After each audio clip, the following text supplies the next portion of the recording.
Greetings. You're listening to Guiding Stars Evolutionary Astrology Radio. This is your host, Kristin Fontana. Today I'm here with Ari Moshe. We are discussing Chiron through the houses, in particular Chiron in Virgo or Chiron in the 6th house. We've been working on a series as we've moved through the zodiac, Aries all the way through Virgo today. Each month we've looked at each individual archetype as we move through the zodiac. So the first show was Chiron in Aries, or the 1st house, and we've made our way to today with Chiron in Virgo or Chiron in the 6th house. So I'd like to welcome Ari Moshe back to Guiding Stars. Welcome back. Hey, Kristin. Good to see you. Yes. Out there in Virgo land in nature. I love it. Yeah. Anything you'd like to share with the listeners before we get going? No, we've talked about Chiron in general. So if you want to hear more about Chiron, listen to the other videos, any of them. I'll just say, in some ways, Chiron in Virgo or the 6th house is a very essential Chiron signature, because Chiron itself, in part, speaks to that function within human consciousness where we are aware of a sense of deficiency, or we become aware of where we are not seemingly equipped or capable of doing something that we otherwise deem we should be or able to do. So oftentimes with Chiron, there'll be the actual phenomena of what we call disability or impairment in some form. And the 6th house itself actually can correspond to that. In the 6th house, we are in relationship to our physical reality from the point of view of nothing is done, complete, perfect, whole, established forever. Like everything requires engagement for self-improvement to continually refine the functioning and the accessibility and usability of something. And this corresponds to any area of our life. The Virgo 6th house archetype says wherever this shows up in your chart, there's work to do. And this work doesn't even have an end goal. It's not work like you do X, Y, and Z and then you're done. It's like you groom your body. It's not an end goal. You just do it and then you do it again. Right. You wash the dishes. You do it again the next day. So but you can learn how to do these things in a way that allows for greater efficiency, make things more organized, make things work better. Ultimately, it's about how within physical form consciousness is operating in relationship to its physical experience that allows for functionality, that allows for things to work and operate in a way that is relevant and useful and necessary for the experience here. And so we also have the notion of service, using the faculties that we have, right? Physical faculties, physical earth, mutable, multifaceted, can go anywhere. Using the faculties that we have to engage with our reality in whatever ways are necessary to make improvements. So the notion of karma yoga, being in service and thus improving upon the conditions of life or in other people's lives, or our own body, our own practice, our own sadhana. So anything 6th house Virgo is this engagement in creating better conditions constantly and thus being in service to the whole in some way or another. When you put Chiron in Virgo in the 6th house, we're looking at specifically the archetype of the sacred wound, where we might perceive within ourselves a sense of inadequacy or deficiency in a way that we feel there's something fundamentally wounded or broken about us, specifically in the area that corresponds to our ability to perform and function and serve and engage in the physical details of our reality. So to be connected to the sense of, it feels like there's something wrong with me, but then, as per Chiron, to show up anyway. And it's the showing up which then creates a new pathway of like, oh, here's a new form of healing. Here's a new way of improving this. Here's a new way of functioning in this world, but even with these particular conditions. So there's a lot of amazing healers, innovators, even artists are people that create pathways of healing in the world because of their own condition, but what they did, not in spite of their condition, but with respect and consideration and openness to the reality of their condition. They're not liberating or transcending their condition. They're actually integrating it so that they can be in service through the wholehearted embrace of where they're at, their inner reality. And one of the challenges really with Chiron in the signature, and this could also be Chiron in aspect to planets in the sixth house, or Chiron in aspect to planets in Virgo. So we have a whole generation of people with Chiron in Pisces opposite all these Virgo planets. This applies too. Virgo sixth house relative to Pisces says, there's this absolute perfection and ideal, and I'm not that. I'm never going to be that. I'm flawed. I'm completely messed up. And so that can really breed a strong sense of, if I'm already messed up, if there's already something fundamentally wrong with me, I may as well just stop caring for my life. So perpetual denial, procrastination, this can be alcoholism as well. This can be the energy of putting off doing one's work because of a deep sense of, it doesn't matter anyway. What's the point? I can't do it. I'm not good enough anyway. There can be this deep sense of flawed, of insufficiency. And so for many souls, that wound, that core feeling of, it doesn't matter. I'm nothing anyway. That can potentially be transformed into this amazing humility where consciousness knows it's nothing, but it does something anyway. There's something beautiful about that, to actually be like, yeah, I don't really have any good feelings about myself. I think I'm a piece of crap. I feel like a piece of crap, and I'm going to do these things anyway. And what happens progressively for these souls, and I've seen this happen so many times, souls that kind of pick up the pieces, they're not like, I'm better, I'm going to help. It's like, yeah, I get it. I don't feel good about myself, and I'm going to do what I have to do. Over time, that sort of is a sombering experience. It's sobering, where they don't take themselves very seriously, and they become less concerned with doing it right, doing it perfectly, with how well they do, and they're more concerned with just showing up. And in that space of emptiness, a lot of service, a lot of healing can actually happen. So these souls really have the potential to have an impact on others, and to not just, ways of doing things differently. Like, this can be literally like the person who, has one arm but teaches people how to do archery, or the person that has a chronic disease, but goes out on their own and, has a relationship to herbs and medicines and to, physical practices that they wouldn't have found if they weren't intimate with their own disease or their own insufficiencies. But besides for that, there's a sort of inspiration, and the word isn't transcendence, it's compassion. Chiron's always about compassion. It's a certain compassion that can be imbued into our human experience that otherwise wouldn't be there. I have a friend who has, I think I actually mentioned her when I mentioned Chiron and Gemini, but she has Chiron and Gemini in the 9th, squaring her Virgo sun in the 12th. And she was on a really powerful journey with Lyme's disease, and eventually had to completely open up to the reality of, Virgo in the 12th house, I have no control. There's something taking over my body. I have no control over it. I can't do a thing. And then Chiron in Gemini in the 9th, all these different doctors and ideas and points of views and perspectives and beliefs about how to deal with it, ultimately resulting in her feeling totally insufficient and incapable, and just like a total, like, I can't heal. I'm not worth it. I'm not worthy. It can't happen. I'm just doomed. Like that Virgo Chiron, like deep doomsday mentality.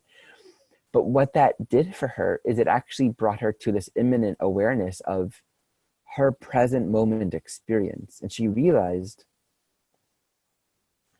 that the healing she was seeking wasn't separate from her own pain. And she wasn't like thinking in terms of Chiron medicine, but that she had a very Chironic awakening. That the healing she is seeking was found through her relationship to the disease itself. And in trying to cure it, she was actually distancing herself from the imminence of the path that she was actually on right now.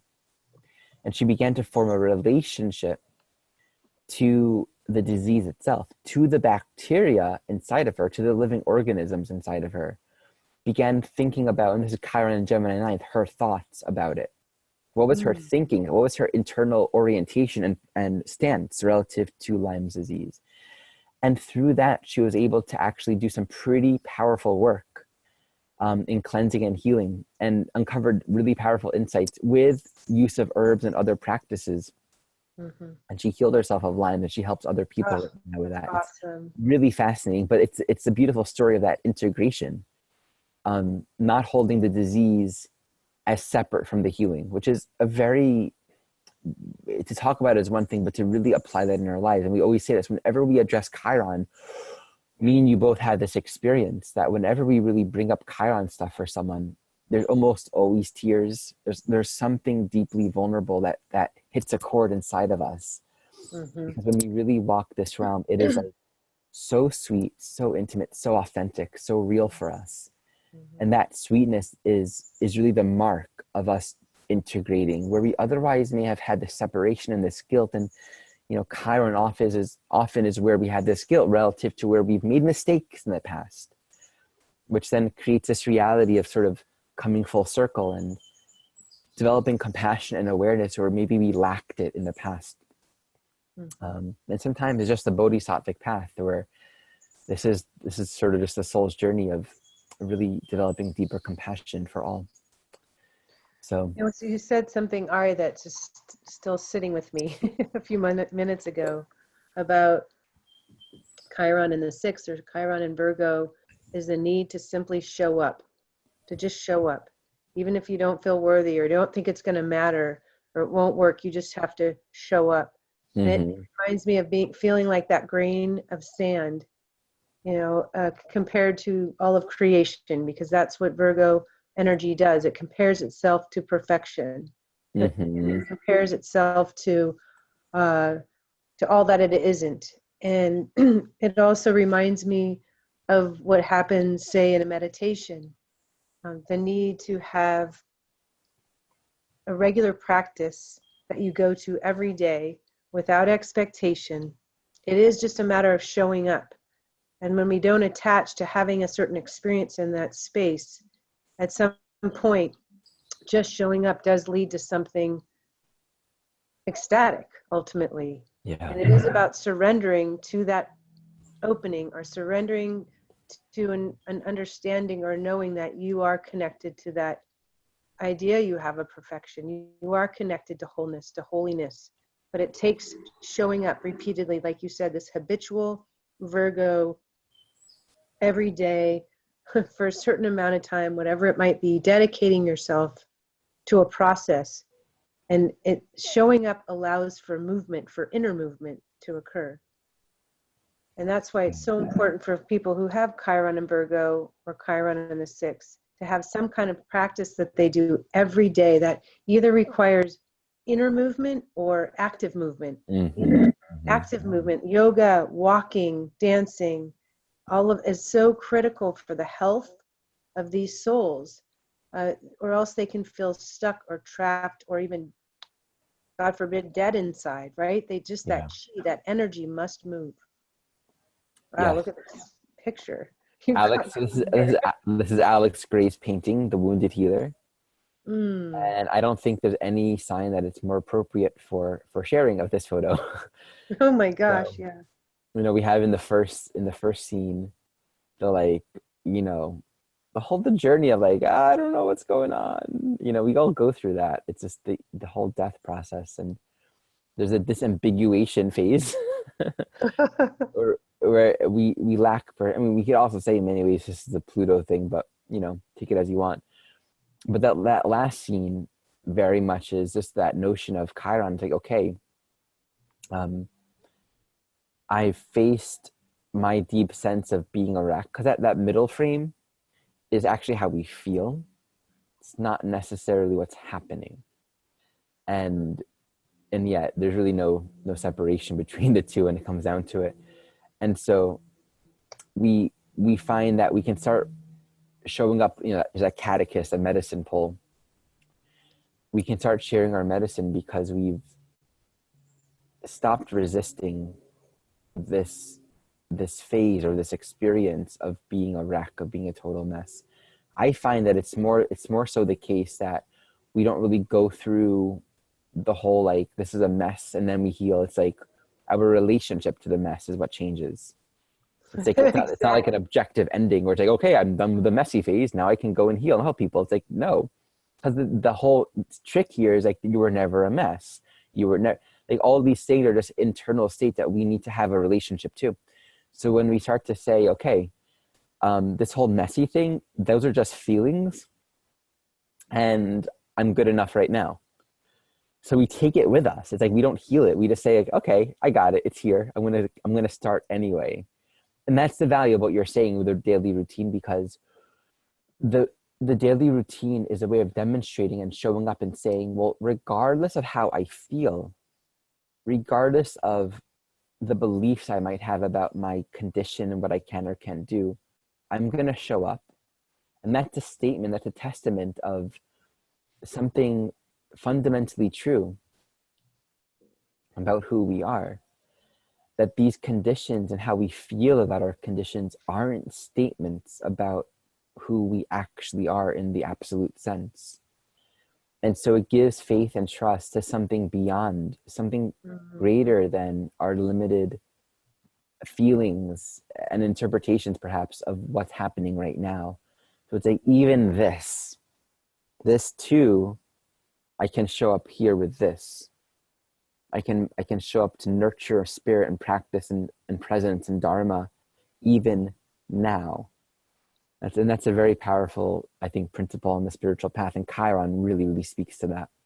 You know, as you're talking, I had this image of just taking a step into a space that you want to enter or walk into, whether it's meditation or even taking a walk in the woods, and just putting yourself in motion. The act of that commitment or that choice that you're making literally opens a portal of energy every time. I know that for myself when I sit down to meditate or go out for a hike in the woods. Sometimes I'm just sitting there without the energy to do it, right? But it is then what happens when you put on your shoes or you sit at your altar. When a portal does open, it's like that Joseph Campbell quote, when you take one step toward the gods, they'll take 10 steps towards you. It's the same thing with the Virgo Pisces axis. That portal does open, and then you are suspended or supported, not suspended in a paralyzing way, but I should say, more elevated. The energy shifts. And so there's something about just getting it started, right? Moving beyond that procrastination, the paralysis of whatever's keeping you in a space. And I can speak to this. I'm part of that generation you were talking about. I have Chiron and Pisces opposing Pluto and Uranus in Virgo, and I have a sun in the 6th house. So I'm familiar with how this energy operates and how the mind can play tricks on you or play a role in your healing as well. Yeah, it's a powerful tool to shift energy, and it's often equally powerful, like your friend who healed herself of the Lyme's, to, as soon as a negative thought comes in, you're giving power to something, you create a counter thought in that moment immediately. And that helps to change the energy as well. So you offered an image here. Would you like to say something about this image? Yeah, sure. I mean, it's exactly what I'm talking about. Here is this soul who's really feeling this shadow, right? And the image is the darkness or the shadow or the void that this soul feels within itself potentially. And yet there's this light behind her. It's coming into her shadow. Her head is up to the sky, to the heavens, to that Pisces energy, comparing herself maybe, searching for something more eternal, but feeling held down by this darkness or this void. And there's still hope with the light that's coming through, and you can see it through the back of her, that sunshine that's trying to come into her. But as we lift our head up and our shoulders come back and we open up our heart chakra, there's a freedom that happens. There's this wind that begins to blow. You can see her hair flying behind her. And it's like, help me. She's saying, where are you? And I just love this energy because this image, excuse me, because it does reflect the polarity of these archetypes. And then if you look at her face, there is hope in her face. You can feel it in the energy. She doesn't look, I think that happens when we lift our head up, right? There's something that happens to our face, to the muscles in our face, to the energy in our being. When we lift our head up and we look high, then something lifts within us. And that's the hope through the polarity that we're not alone. Beautiful. That's what that makes me think of. Beautiful. And this one? Similar.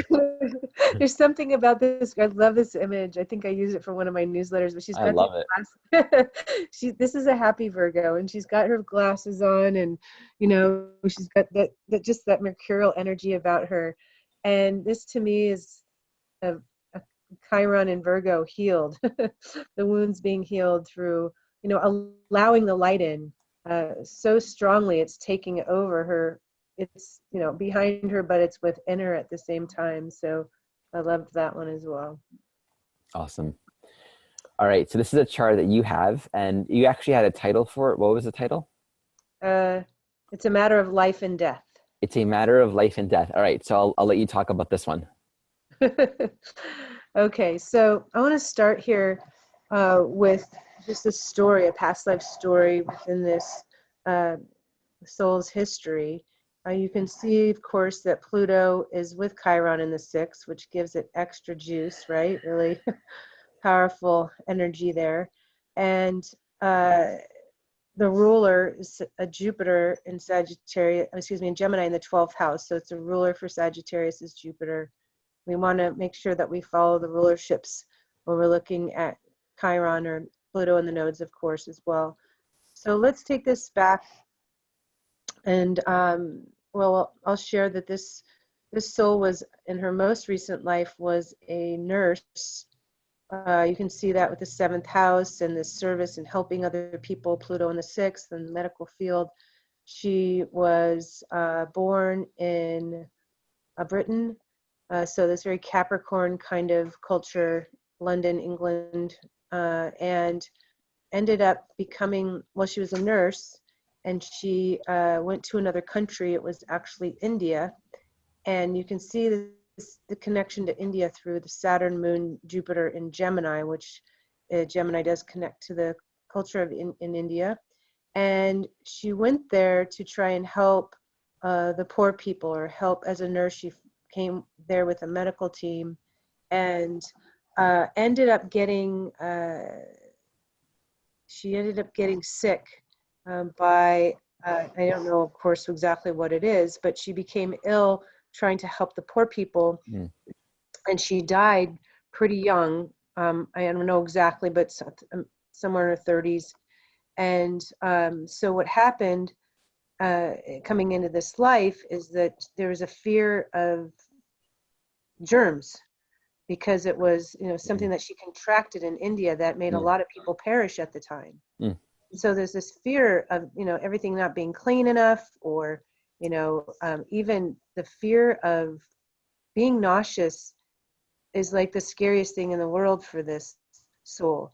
And that's how what happened before. The disease that she got was, you know, this like uncontrollable vomiting. And you can see that with the Saturn moon in the 11th house, and how the belly was affected, not keeping things down, and literally the total state of dehydration until she died, kind of withered away. So there's this fear of, you know, anything that, you know, in her body that's not it starts in the belly here in particular.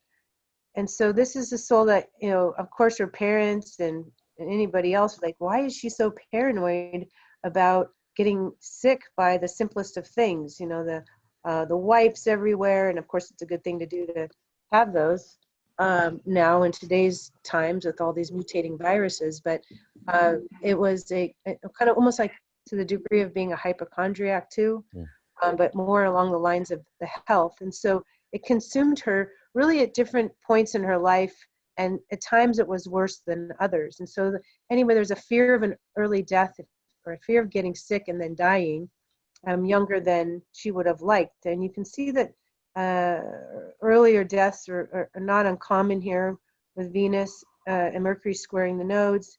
You've got Mars and Virgo squaring Saturn and the moon. And again, having to do with something sudden happening, right? Mm-hmm. Occurring. And remember, this Chiron is in Sagittarius, so it's an international symbol for going to another country and getting sick here, trying to help countries that are like third world countries and not able to have the means to improve the health and the state of the culture there. So that was one area to look at Chiron in terms of people can be very health conscious, or they can also the immune systems can be not as strong at times when you see this. And one other quick story here, there's a lot of retrograde energy you can see with the Uranus retrograde, Neptune retrograde, Saturn retrograde. A lot of the unresolved traumas from the past life linked with her death, 8th house, or deaths of people she loves, Saturn retrograde, ruler of her 7th house, she would be experiencing these tripwires along the way that would force her to deal with the unresolved trauma from these times. So there's also stories here of sudden deaths of partners that she's witnessed, and having to go through the healing of those traumas. So anyway, this is these are some stories that connect to a Chiron in the 6th, linked with health and needing to be clean and working maybe in the health field as well, and then also just experiencing the total what's the point, after seeing people that she's loved perish, family members, partners, and it's like kind of the white man Indian story, where if you're an Indian and you're watching your whole tribe, taken out in one fell swoop. So that's shown up here. I see too with, I think of American Indian when I think of Sagittarius coupled with Virgo, because they were clearly the underdog. So anyway, any questions about that chart, Ari? Love this. Well, when I'm listening to you speak, I keep on thinking like, okay, so what does it look like for the soul to be integrating that medicine? Like what's the wisdom in all of this for her? What would you have to say about that? Well, her mom came to me for a reading, and some of the things that I suggested in terms of just what happens to her mind at night before sleep, right? So if you think about it, Chiron's in Sag, the ruler is Jupiter in the 12th house in Gemini. So it's right before sleep, and the dreams that she would have, the thoughts she was having before sleep would affect and would influence the dreams, the nature of the dreams that she would have. I suggested to the mother to, before sleep, to have her imagine or to tune into all the words and the thoughts that are racing around in her mind, and to sweep them into, put a trash can into her third eye and sweep them into this trash can and set it on fire. And I thought that would make her feel empowered. I mean, she came to me when her daughter was in middle school. She's not very old now. She's like coming up on 19, I guess. Right. And so she was having all these past life stories come in, fears, and afraid of even going to school because of all the shootings that have been going on in schools. And again, the sudden death, sudden exit theme coming in really strong when she was in middle school, in particular, also high school. And so by helping her to help her control the thoughts, actually, feeling like she had control over the thoughts that were happening, fire being the greatest purifier, and helping, or her mom talked to her daughter about how she can heal herself, or she can't change the past. She can't change what happened in the past. But if she understands that all those stories are very much alive in her being that Uranus is retrograde, which is a long-term memories held in the cells that are very much awake, even though we can't tune into them specifically. It takes very little to set those aflame, or to make that fire rage. And so she feels like she can have greater control over the thoughts, then she can diffuse some of the hold that these stories have on her, change her orientation to it, saying, well, this is a different life. It doesn't have to happen now. And I'm not going to allow it to repeat. And so just helping her feel more in charge of the present, knowing she can't change the past, but that she can influence the future. And it literally starts in that Virgo process. The second thing I suggested was, or asked, is there something, does she have an activity in her life that she can count on where her mind is not active? And her mom said yes, that she dances. And so when she doesn't dance, that she becomes sick, when she becomes lethargic and depressed. So to keep some type of activity where things are moving and being processed and not held, into one fixated space where she could just, overanalyze or become too hyper-focused on a negative thought that creates the weight of that emotion. So those are some of the things that I offered. Something that also comes up for me is it seems like a big piece in this whole process is where she's been very, very oriented towards the external, like serving other people, being a caretaker, being a provider.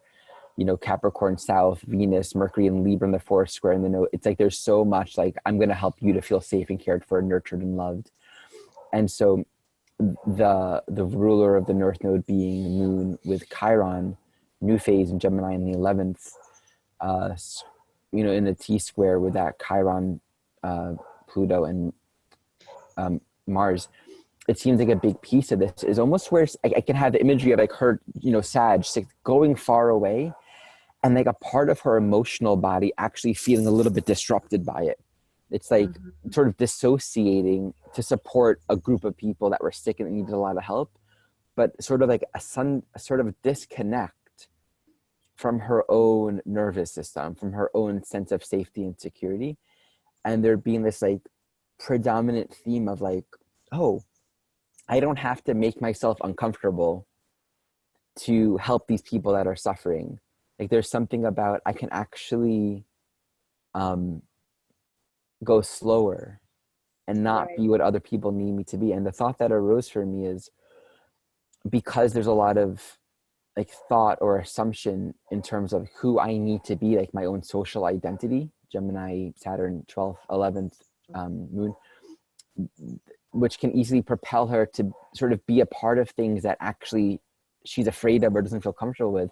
There might be value in like self-inquiry practices, like similar with what you're speaking about with when she's active, she's not getting sick. When she's just in her mind, she gets sick. But since she's so mental, she has all that Virgo, actual self-inquiry practices where she looks at her thoughts and objectively detaches from them. Like the work of Byron Katie, if you're familiar with that, where you speak about your beliefs and it's like, I need to be this for them. But if I do this, I'm going to get sick. But I don't want to. This is where her own mind creates these associations to realize that she's actually free. Because I think a cool part of her own soul journey is realizing, oh, I don't have to do this. I don't have. It's like liberating herself from any kind of social identity or expectation of who she has to be and what she has to fit into. Like, I wonder if a part of the story was like, joining this team and serving, going across the country, but like I kind of wonder if she felt prepared for it, if there was like a sort of like rushing into it kind of feeling, Well, I think she followed the doctor, she kind of had that's my story, she fell in love with the doctor, it's the nurse, she follows him to India, look at the 7th house, I'll join your team, I'll help, I join the bandwagon, Yeah, okay. It was completely what I feel happened. And, one real message for this soul and for others with the signatures to get back on the horse, that expression. And so you got to get back on the horse. You can't just skip steps. You've got to go back in those lands where you're fearing to tread. And in this life, she actually went to Thailand and ended up working with children in the hill community there. And her mom showed me these pictures of her walking through rice fields, like knee deep in mud, which for this girl, think about it, 6th house, Pluto with Chiron, knee deep in mud, like who knows the germs so talk about getting back on the horse. And then she just got all the way knee deep in it again. And so what I shared with the mother is that it's a really powerful life for her to heal the past. And you can see this from an evolutionary point of view because the ruler of the South Node in Capricorn is Saturn, retrograde. And the ruler of the North Node in Cancer is the moon, and they are in a new phase together in the 11th house. So it's an opportunity to create a new emotional reality and to break free from the weight of the past. And remembering too, she's got Venus and Mercury as a skip step. Mercury rules the moon and Saturn in the 11th house. So yeah, this was very hopeful for the mom, because she could communicate this. And remember how the power of words for this girl, what to know that this is a new chapter, a new life. Just the symbols are all there. You don't need to recreate the past. Exactly. And there was a time, Ari, too, where this is very much a sixth house thing too, is that she used to wash her hands, till they were red and raw, over and over and over and over, trying to keep the germs off. And it really took a lot of psychological washing the hands, Gemini in the 12th. Yeah, but a lot of people that have these obsessive compulsive tendencies is part of this. And so I just learned that it was through some of these transits when things became very inflamed, but it hasn't happened. Her mom now has told me for a few years that has not happened. She's careful, she's careful, but she's not obsessive compulsive over it. And so it's the power of this work and being able to send a message that, just like your friend who had Lyme's, that you can heal yourself. The power of the mind, the power of releasing a past that you don't want to drag forward into your future with you. It doesn't have to be like that this time. Beautiful. Great chart. Thanks. That was great. It's a great story. So cool. Oh, look. Okay. Oh, Ananda Maima. I love it. Ananda Maima. Ananda Maima is a soul at a pretty deep state of awakening. She was recognized pretty early in life as being awake, and I think Green put her at the beginning of third stage spiritual, if I recall correctly. Oh gosh, I think she's more evolved than that. The first stage spiritual, you said? No, beginning of third stage. Oh yes, definitely. Like absolutely. The very beginning of third stage, Absolutely. Yeah. Mm-hmm. So I'm going to share a couple quotes from her.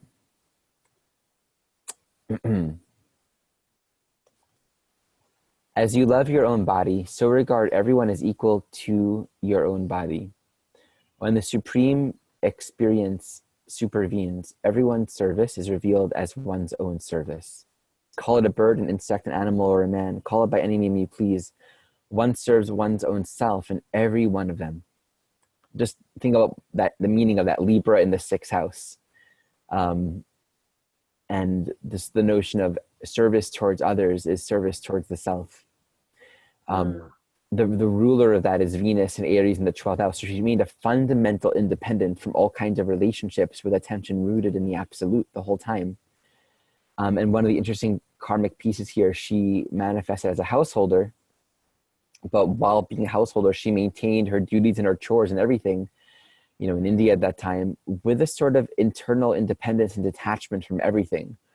And we see that strong sense of independence, Pluto, Neptune in the second, Mercury in Taurus with the sun, also in Taurus in the first, squaring the nodes at Mercury. So there's an underlying inner orientation of resourcing her soul from the inside entirely. And that South Node in Virgo in the fourth is also speaking to, the path of the householder, serving in the home, taking care of details. But that Pisces in the 10th house is sort of liberating from the world, transcending the boundaries and the forms and the genders and the everything about who she's supposed to be, and bringing a higher consciousness, the absolute, into this physical reality. And that's ruled by Neptune in Gemini in the second. And this is all reflecting where she maintained a deep internal relationship to unconditional love, to spirit, through her own inner being. And she loved Kirtan, Gemini, second house. Mm-hmm. Through devotional chanting, she would go into total bliss. And that's something that people recognize in her. So Let's look at another. It's called Joy Permeated Mother. Something like that. Yeah, it's Yogananda, I think. Oh no, that's what her name. I think that's Means. people called her that. Yeah, people called her that. On the full moon of August 1922, at midnight, 26-year-old Nirmala enacted her own spiritual initiation. She explained that the ceremony and its rites were being revealed to her spontaneously as and when they were called for. Although uneducated on the matter, the complex rites corresponded to those of traditional ancient Hinduism, including the offerings of flowers, the mystical diagrams, yantras, and the fire ceremonies, yagna. She later stated, as a master guru, I revealed the mantra. As a disciple, I accepted it and started to recite it.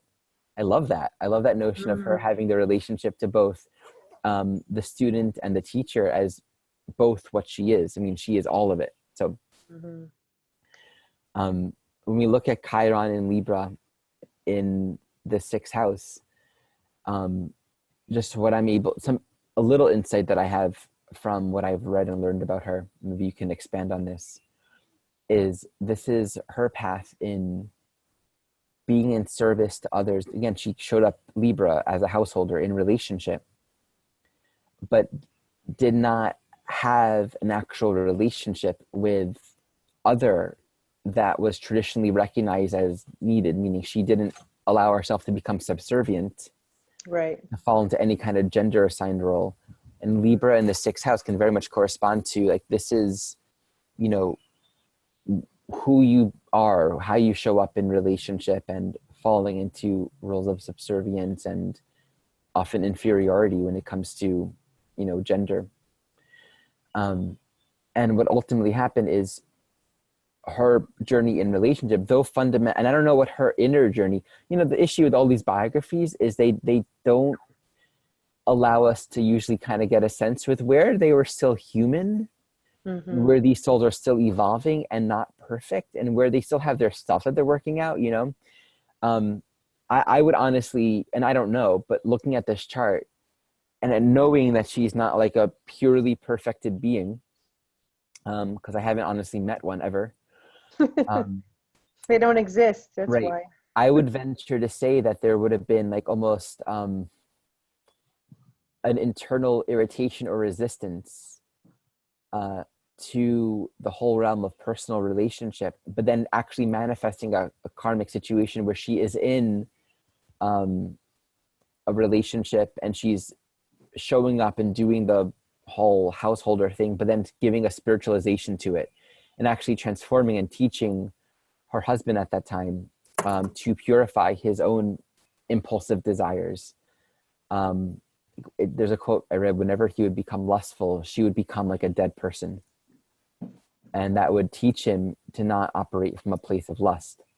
Right. There's something for her. And I don't know if this also could have been, I mean, clearly with that Virgo South node, there's definitely something around some past of subservience and, you know, maybe slavery and servitude, but kind of coming into this, but with a spiritualized consciousness. There's some sort of healing that is relevant for her own soul journey in playing out being a relationship person, being a householder, but bringing in the light of spirituality into that.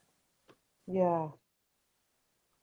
Well, so if you think about the stage of evolution that she's in, beginning of the third stage spiritual, and when we look at the spiritual state, the first part of the spiritual state is a Virgo, all about that Virgo energy, right? Just this humility, this selfless service, and many lifetimes can occur in that first state.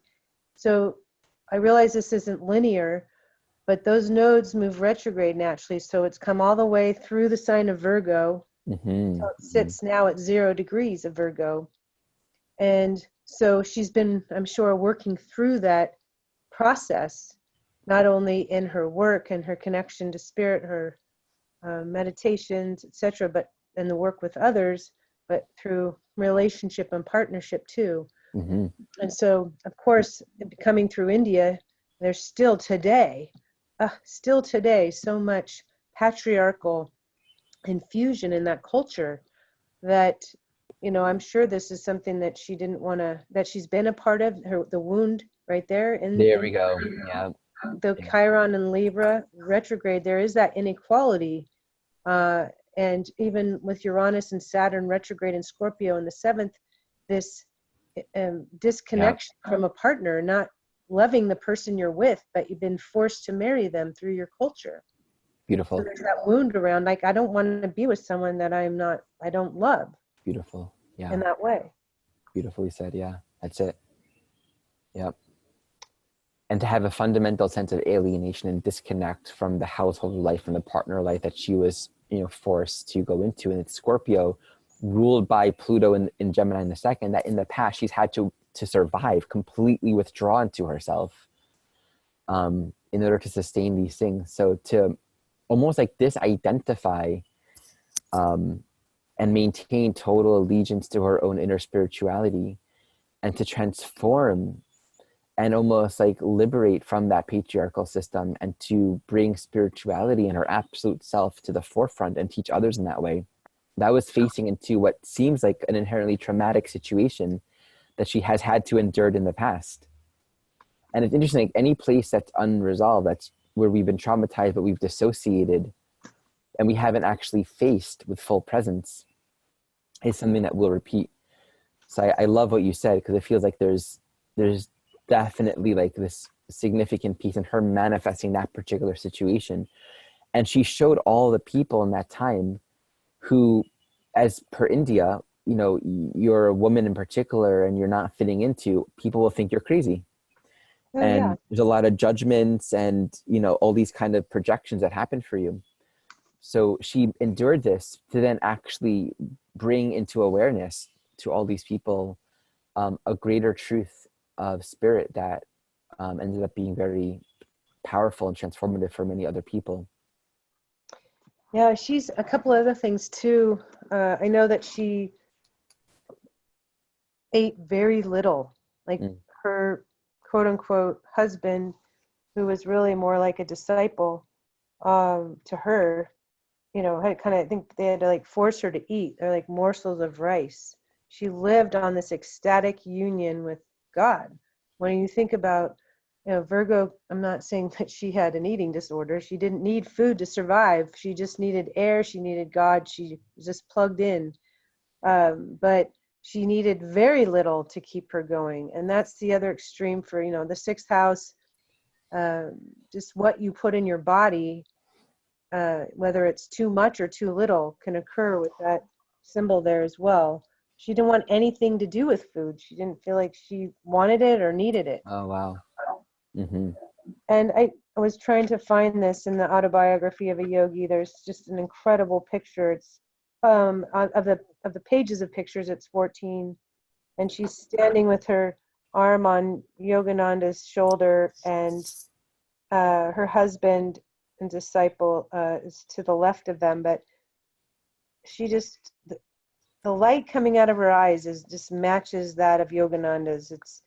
And he does say in the book that she was the most evolved or enlightened woman, female saint, that he'd ever run across in his life. So for him to say that she had in the most advanced stages of evolution as a woman, and for the Indian culture, of course,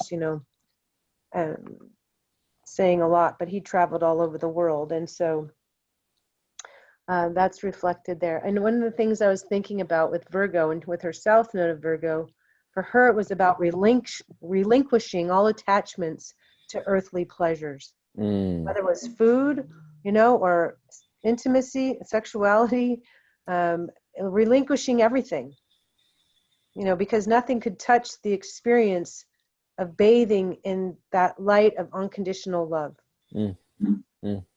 I don't need that to feel whole or happy. I know I'm going straight to God. And then, just to be in her presence, and her eyes were like flashlights. I have a couple pictures of her, one on my altar, that I just melt every time I see it. It's just that's the pure love that just comes out of her eyes. And she just, this knowing that she is plugged into something far supreme than we can imagine. She is a reflection, an example of what it looks like to evolve in a female body. The only one I personally, of course, people talk about Amachi, Mm-hmm. But Ananda Moyama, I feel, well, I don't know. I can't compare for sure in terms of evolution, but those are the only, Amma's the only personal experience I've had in terms of being in a physical presence of someone that I feel like has the capacity to go there. Mm-hmm. But Ananda Moyama is just, she's come all the way through a shoot, that's for sure. Yeah. And I would agree with having been in the presence of Amma. I just saw her actually last week. Oh, you did? Yeah, whenever I'm with Amma, it's like per meeting. It is. Yeah, it's unlike anything else. Great. So maybe we'll do one more. There's Frida, good chart. But there's also this guy. I want to do Nick. Hey, that's my birthday. Oh, hi. We just like, so Nick was born without arms or legs. I'm glad. Wow, that's powerful. I don't know that. Yeah. That. So you all got to Google this guy, and he has like a YouTube video. I was crying when I was watching it before this call, where he's like on a little skateboard, which he does with his like he has like a small little foot. He calls it a drumstick, and then he has no legs or arms. And he's just like kind of going on the skateboard, and he's kind of traveling, and he sees like these different human beings that are suffering. Like this one woman who lost her husband in an army, this homeless man, a couple that was fighting. And then they all gather by the ocean, and he just sits among them and sings this song to them of having faith in God's plan. And they're all inspired, and there are tears, and they all jump into the ocean. Like, this guy is such a beautiful person. He tried to commit suicide when he was 10. But then, his parents were very supportive. Progressively over time, they became really supportive for him. And they told him that this is, God's plan, and to trust it. And he's become a motivational speaker, and his YouTube videos have millions of hits right now.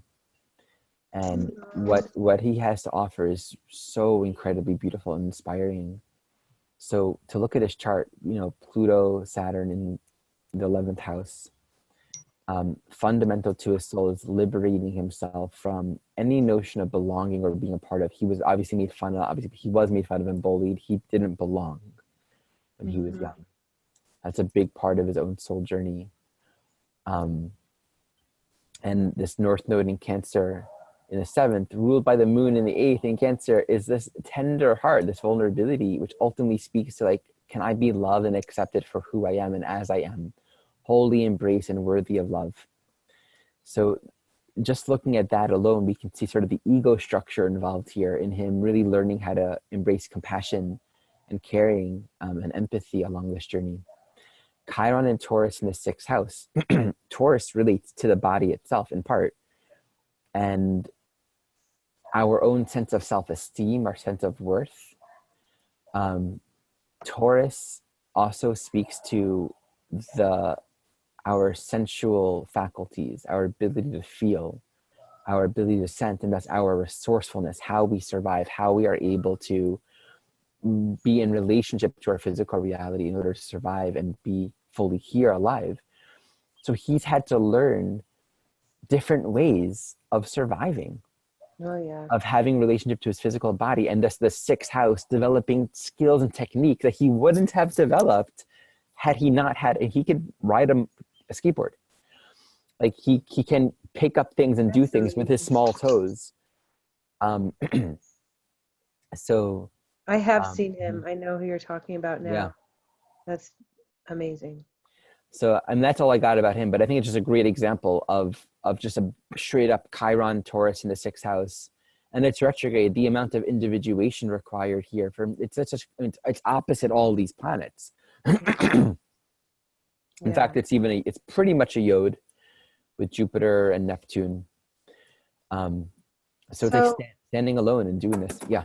So Ari, in this work, we always have to answer the question, why any soul has chosen this life, why this life, why this body? Obviously, there's a story here, and you can see that there's been trauma before and other times linked with being in the body. But what do you feel is his reason why? All right, let me breathe into that. I don't mean to put you on the spot. No worries. Let's let it come. Okay, well, the first thing that comes up is we have in this chart actually a very strong masculine, like powerful, assertive kind of vibe. Mars and Capricorn in the second house, which is like which ultimately is like the will to survive. The ability to, make things work out, which he uses very well in this life. But Capricorn South Node in the first, ruled by Saturn and Scorpio in the 11th with Pluto, to me speaks of a community leader, having a lot of power, maybe leading a group of people, like going out to war, and just needing to be very, decisive and strong and courageous. And let me just tune into this here. I have a thought here along the lines of this war and feeling responsible or guilty for what he felt his role was in terms of putting other people in the same state, and feeling like in order to repent for what he felt responsible for, being in charge of something, being the green light to some devastation, that he wanted to know what it felt like to be in a body like that, and to be a vehicle to teach the world about, about what it means to be different. Or I feel like it was his way of repenting for something that he felt guilty for, responsible for, and causing trauma to other people. You can see Pluto, your Libra, and Saturn is squaring his 8th house moon in Cancer. So whether it was women or families and rocket rounds that created it, and he was the one that said go, and now with Saturn, the ruler of that South Node in Capricorn, being sextile that South Node, he can, really, he can be that authority, using his experience in past lives coming through this life.